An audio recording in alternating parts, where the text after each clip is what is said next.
ultimately important for you to look at your goals, truly what you want to do in your life, and then look at the people who you spend the most time with in your life and figure out if that lines up.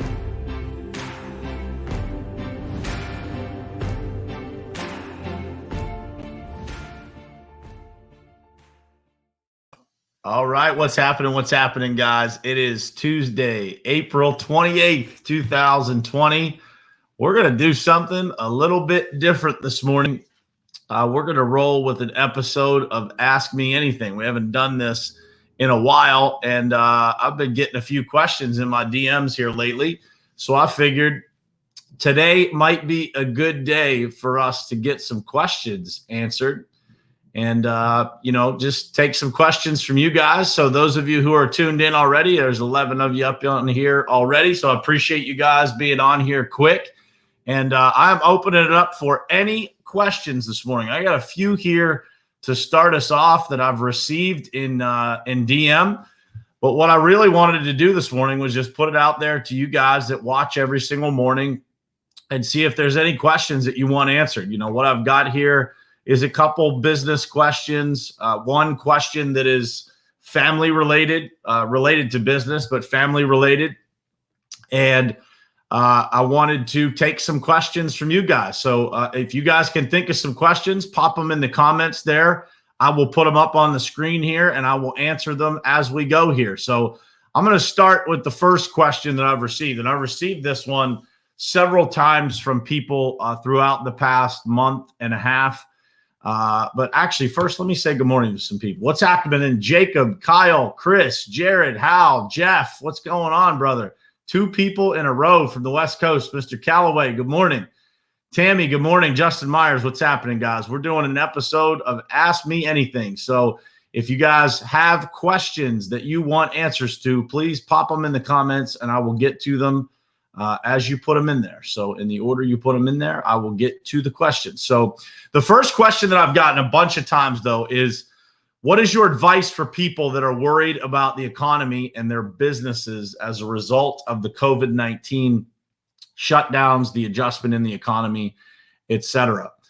And I've addressed this a few times throughout the last couple of weeks, but I just want to give you guys kind of a tactical and detailed message as to, how I have tried to handle it and how our team has handled it, and how that has helped us tremendously be able to get through this time period with success and making progress still. So, the number one thing that I think everybody needs to realize when you're going through a time like this is that the fastest thing that happens to people typically is that they will shut down, right? They will shut down. They will freeze in place from the fear that exists. And so I want you guys to understand that, fear is a temporary feeling from what you're projecting into the future. It's the fear of what hasn't happened. And so what I have learned over my career is to take that fear and put myself into action to counteract that fear. And when you're able to do that, when you can counteract that fear with a lot of action, with some massive action, and creating a lot of discipline within your business. So one of the things we're going to implement this week is the number of activities that we make related to sales. So actually tracking that every day, the number of emails, the number of calls, the number of conversations that we're having, maybe the number of meetings that we're having on Zoom with customers, but to keep ourselves disciplined to that activity, because activity doesn't allow us to become stagnant. And if we just keep moving, if we just keep that machine moving, then when we come out of the other side of this, we're going to take off like a rocket, right? Versus the people that, allow that fear to really become debilitating to them, and they end up standing still for a long period of time, that, those people will have a harder time getting restarted on the other side of this. So my advice to you is to look at, what you're doing every single day. Make sure there's a lot of activity and make sure there's a lot of discipline attached to everything that you're doing on a day-to-day basis. It's really, really important during these times where everybody else is kind of contracting. You want to be expanding in every way that you can. And thank you, Chris, for the congrats on the new office. That is one of the things that we are trying to do during this time period. You're going to see more of that throughout the rest of this year, because we believe in offense. We believe in expansion. We have the ability to do that. And we believe that now is a perfect time to be expanding and serving more people, not less. So I hope that helps for the answer for everybody that has asked that question over the last month and a half.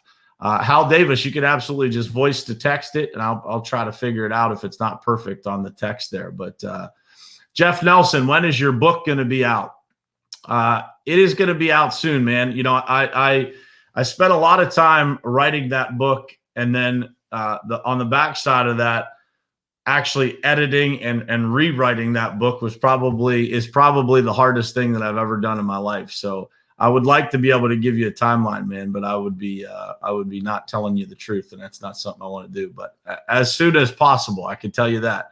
I thought for sure that while I was having some downtime here during this virus, that I'd be able to get it knocked out. But there have been a variety of other things that have landed in my lap that have delayed that a bit. So the truth is, man, I just need to make the time to do it and muscle through it and get it done. So I hope that helps.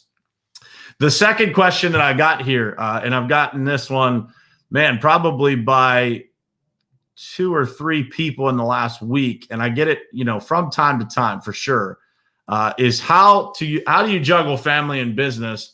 And the one that I got this week is, what is your advice for people that are just starting out in business with how to balance all of that? And it is a fair question. It's something that I think everybody that owns a business would probably tell you that they struggle with. They always, try to go back and forth, and they're probably always serving one thing better than the other. So that balance is really difficult to achieve. But I'll tell you guys how I try to do it. And I am not always successful at it either. But, what I try to do is to, be present where I am. So if I am with my family, I'm trying to be present where I am. If I am at work, I'm trying to be present where I am, so that my time is used most effectively in that moment. Because if you're at work, for example, and I have worked with people like this, but my wife is not like this at all, and I love her for this. Like, she doesn't send me a million messages during the day, asking me questions about different things or whatever. Like, that time that I'm at work, the more time you spend completely focused at work, the more time you have to be completely focused at home if you're not distracted. And I know that's a struggle for a lot of people, but that is a big piece of juggling it. It's being present where you are. The other thing that I am always constantly working on is not allowing this thing that we carry around every day, this phone, to kind of overtake my life, where, you've constantly got things going on. You've got social media. You've got all these different things that are trying to, grab your attention. And if we don't control that, if we don't put disciplines in place to be able to control that, it can really get out of hand. And especially, again, it's been a bigger struggle for me during this time period, because there's a little bit of boredom, right? There's a lot of things that are taken away from us that typically entertain us. And so we turn to these devices to entertain us. But for people that are just starting out in business and how to balance it, that is one of the most difficult things that you will have to do, because, I'll give you this. If you don't go all in on your business, if you don't do whatever it takes, and that doesn't mean ignoring your family, but it means being willing to do whatever it takes to be successful, then there's a high failure rate for those businesses. So the last thing that you want to do is take time away from your family trying to start a business and not have that be successful because you didn't go all in. So now you've sacrificed time and you didn't get anything for it, right? So one of the biggest pieces of advice I always give to everybody is to get something for your sacrifice. Sacrifice to the point of getting a return for that sacrifice. Because, you see a lot of people in sales, for example, in our business. I used to see people come into our business that had some sales experience, but they just weren't patient enough to be able to, get it moving, get their funnel built to the point where they could make, a couple $100,000 a year as a salesperson in our industry. They weren't patient enough to be able to do that. They came in and expected something too fast. They weren't willing to do whatever it took and keep pushing to be able to get that return. And so I would tell you that's my number one rule. If you're starting out in business, make sure that you've got a plan that's going to get you to a point of getting a return for your sacrifice, because you never want to sacrifice time away from your family that you don't get something for, that you're not, giving something back to your family as a result of your sacrifices. And the other point I would make just briefly again is make sure that you are present where you are. If you are in your office, make sure you're dialed in and focused on what you're doing. If you're at home and you're playing with your kids, make sure you put your phone down and be present. Make sure that they know that you are paying attention to them and that there's not something else stealing their attention away. And it's a difficult thing. There's no question. I fail at it all the time. And I think that, a lot of people on here probably do as well. So a few book recommendations that have particularly helped you.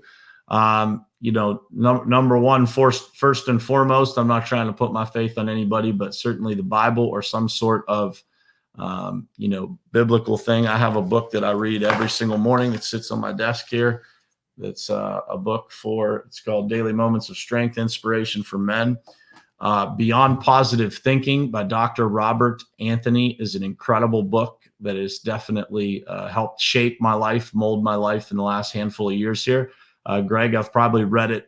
I'm probably on my fourth time through. I actually just gave it to Eli at the office yesterday, and he's going to dig into that thing, and I'm interested to see his responses to that book. I am just digging into for the second time Principles by Ray Dalio, which is an incredible book. Can't Hurt Me by David Goggins, another amazing incredible book. If you are into discipline, if you're into helping and trying to improve your self-discipline, that book, Greg, is incredible. And I'll send you a whole list, Greg, of the books that are back there in the case that have, really had an impact on me. But, it's one of the things, just to touch on this topic, if you guys aren't reading books or listening to audiobooks, I certainly would advise you to start. It's one of those things that keeps your mind sharp. I notice the difference between when I am reading and when I'm not. And, it's a major, major change in my life when I'm not reading. And I believe that is because, my brain is a lot sharper. My reactions are a lot more disciplined. I have what I refer to as emotional discipline, a lot more emotional discipline when I am reading versus not reading. So can you talk about trust, how you go about earning it and how you determine if or when you give yours to others? That's a great question, Bruce. So that one makes me think a little bit. So, the number one thing that I will say with trust is that I give people trust. I give it as actually, if Mr. Calloway is still watching here, his wife uses a phrase that his son taught me. He says, trust is given once. It is given for free once. And after that one time, then it is no longer free. You have to earn it, right? And especially if you break someone's trust, then you really, you have an uphill battle to probably gain that back. I think that trust is earned almost like, grains of sand on the beach, right? It's just one little pebble at a time, and you become more and more trusting with things. There are people that are on our team that I trust with everything in my life. I would give them the password to my bank account, the key to my house, let them watch my kids. I think that trust, because over a period of time, it just, you see people's behaviors, right? And so when you get to that point of understanding people to their core, what their values are, what their behaviors are, and you start to erase those doubts that you have, when you first meet somebody and you're trusting of them, you're excited about the relationship that you have, but there's just something there that, you just don't have a long enough period of time or a long enough runway of experience to be able to fully trust somebody. That goes away over time, right? And so I think that, I think for me, man, it's trust is really given the first time. And, and then I just monitor, because I believe, and listen, I've been burned by that trust factor a lot of times. However, I would not change it for anything, because I would rather be burned trusting than, not trust and not have the opportunity to meet people in my life that I have met, become friends with, built, meaningful relationships with, that I probably would have never had. And I think that, that trust factor and getting burned trusting people also teaches you some of the most valuable lessons in life. I think that our expectation as humans is far too often for our lives to be all positive, for it to be just a happy life, and part of life is learning how to appreciate the adversity. It's appreciating those moments where things don't go our way. It's learning from those things that, aren't in our favor, and really truly being grateful for those lessons. And, when we're going through things, it's never fun. It's never enjoyable. We experience the fear and the anxiety and all that stuff. But as we develop ourselves as human beings, as we develop ourselves and understand that suffering is part of the journey, we become better people. We become able to help more other people by giving them better perspective in those moments where, the trust doesn't pay off, going back to your question, Bruce. But again, I've met more people by being trusting than I would have ever met and built relationships with by not trusting or listening to other people, or, going to extremes on how people need to earn it. I've met people in my life that I have never developed relationships with because they were like that, right? They were not trusting. They were skeptical of everything.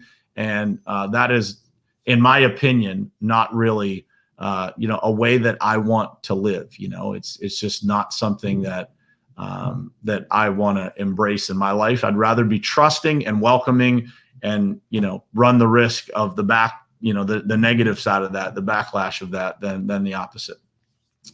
Next question. Would you suggest people go forward with networking and connecting with new people right now? Not just potential customers, but anybody. Dude, great question. And absolutely, yes. Right now is probably one of the best times to meet people. The person with the next question there is somebody that I met during this time. And, it's a great relationship. We've developed a good friendship, and, and I would add, guys, that, in today's world, it is not an abnormal circumstance to, have a relationship with people that you don't meet in person right away, that it takes some time to develop. And then, a year later, a year and a half later, you might meet somebody in person. Sometimes it's just a couple of months, but in these current days, man, it could take a long time to meet somebody in person because we're all locked down and not able to go travel and meet people. But absolutely. And I think that, touching on your point of customers, I think it's a really great time to meet customers and it's not about selling them stuff. It's about just building relationships and introducing yourself to customers. One of the things about cold calling or cold emailing or, cold introductions of your company to somebody else, that I think is a huge misconception for salespeople and for business owners across the country, across the world, is that when you're introducing yourself to someone, that the intention is to sell something to them. And it's completely the opposite. Your intention when you're meeting someone for the first time, when you're just introducing yourself to somebody, is literally just to introduce yourself and your company to someone who didn't know who you were today, or yesterday. And, now you've got a new person that knows who your company is And now, down the road somewhere, there is the potential to do some business. But, the reality is when you're introducing yourself and your company to people, it should be a message that is framed around, your company, who you are, what you stand for, and the value that you bring. It's not about, just trying to break the door down to get sales. So Jeff Nelson, how many employees are on your team at the Pavement Group offices and field? So we've got 10 people on the staff, and we've got 2 people out in the field right now. So we do some maintenance work there. And then we've got in our certified partner network, I was just asking Eli yesterday, there is about 200 something contractors that we've got in our certified network that we work with on a regular basis. So that's the whole scope of all of that. And as somebody just mentioned yesterday, we've got new stuff going on up in Boston, and we've got some plans in other places. So look for some things to continue growing throughout this year. In a short 2-year period, we've come a long way, and super proud of our team and what we've been able to do, and especially what we've been able to do during this time period where everybody else is probably contracting a little bit. But yeah, so let's see here. How to address past invoices with customers that also have been closed. Mark, I'm assuming that you're talking about just a temporary closure, right? Where somebody, and I think that you are in the bar business, if I'm not mistaken. So a lot of the places that you service might not be open. You're probably going to have to work with those people because, they don't have any income coming in, and they've got, people on their staff that they're probably worried about. I would try to have a conversation is the most important thing. I think in today's world, it is far too frequent that we just sit behind an email address and we don't take the time to actually have a real conversation. And I think that when we have those real conversations, that we actually, we get somewhere with people when we can connect with them, because it's best served if you could do it in person. It's always best because you can read body language, they can read yours. That you don't feel that potential conflict that you have from a phone call when you're trying to have that type of conversation. But in a lot of cases, you can't have that, so you're having a phone call, and you just keep the phone call understanding, respectful, have some grace. It's a period where a lot of people could use some grace with the things that are going on. You probably know your customers too. If they're trying to string you out or if they're being honest about where things are. Maybe they just are not in a financial situation to be able to give you the money. And so if that's the case, you want to be able to hear that live from their voice on the phone. I think that it's best served delivered from you over the phone or in person, as I said, or maybe over a Zoom call if you could do that. Obviously now we can't do things in person, but just being able to kind of see people's body language. I think that when it comes down to these issues, regardless of what kind of issue that you face, whether it's somebody owes you money, you've got another issue in business, I think that when you're able to have conversations and you're not antagonistic, you're not aggressive with those conversations, you just want to come to a conclusion, that is the best scenario. It's the best way that you're going to get the best results, is just being able to talk things through, and not letting your emotions get charged up and doing things that are irrational. Let's see, Eli, what have you learned most from the last couple of months? Man, that's hard to put into one answer.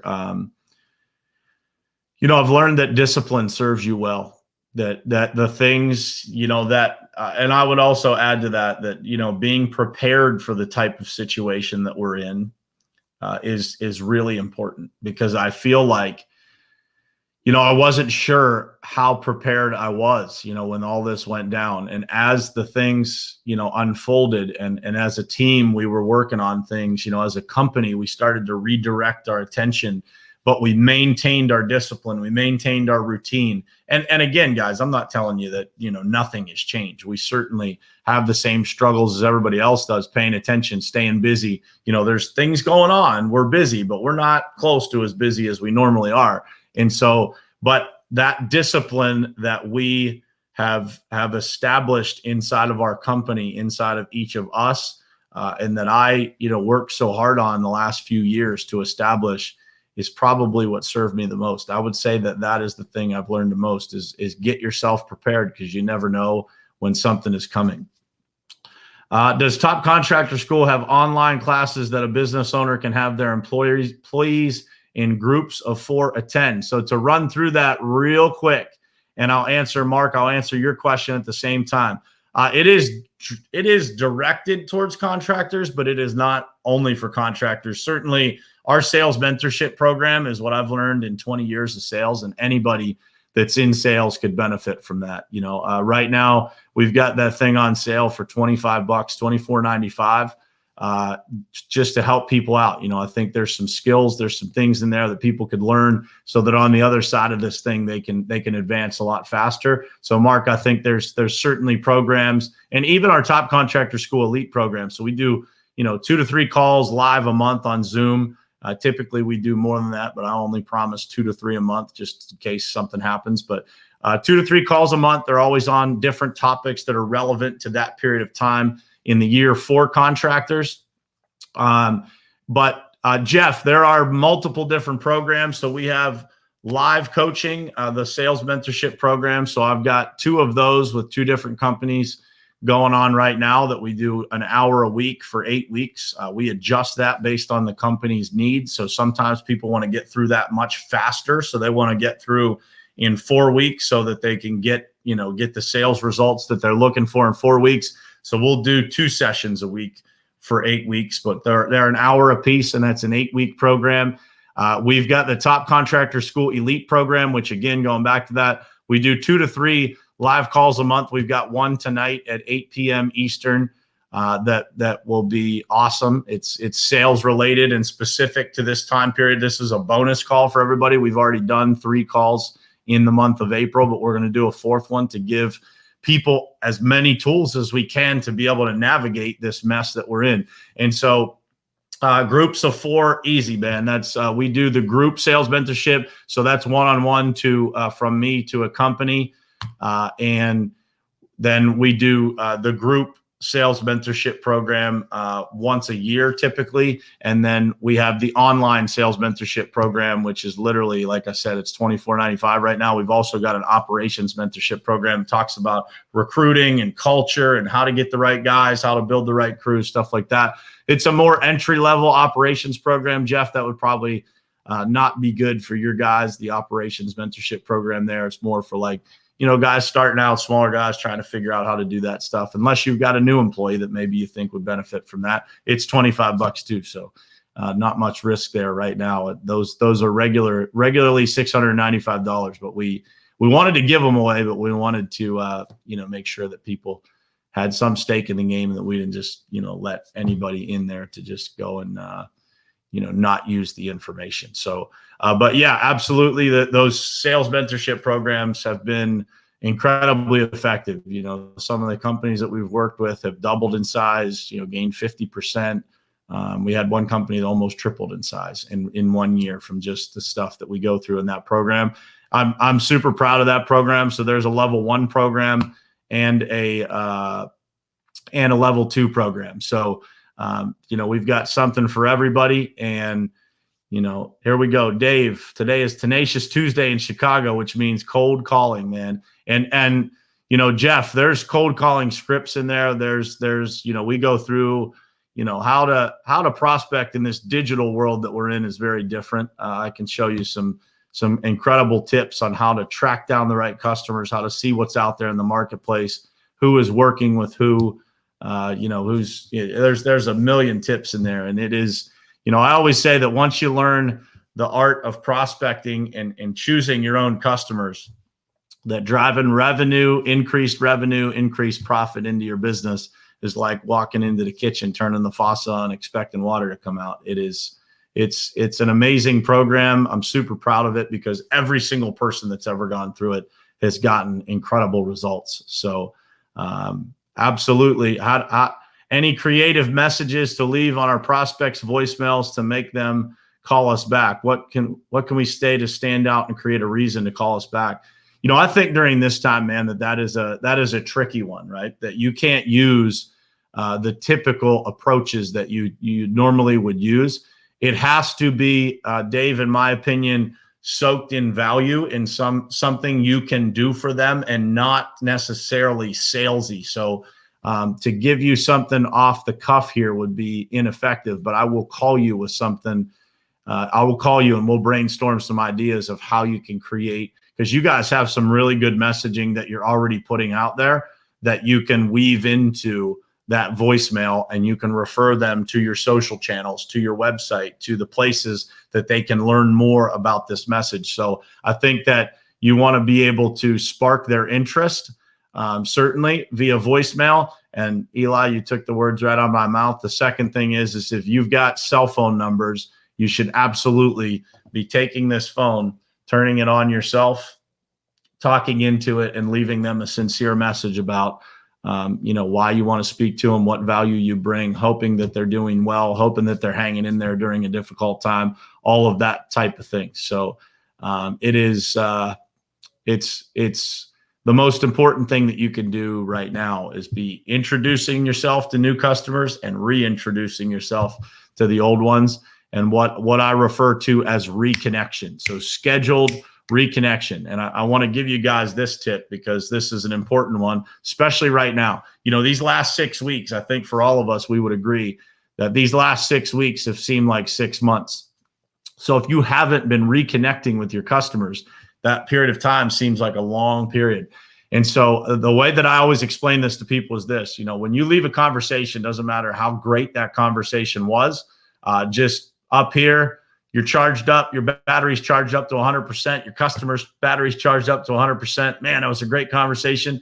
And slowly but surely, that excitement, that enthusiasm will go down. And so the idea of reconnection, of sending them a handwritten thank you card, calling them on the phone to follow up, sending them a selfie video, following up via email, whatever it is, just reconnecting, that scheduled reconnection, staying in front of people, connecting with them maybe on social media.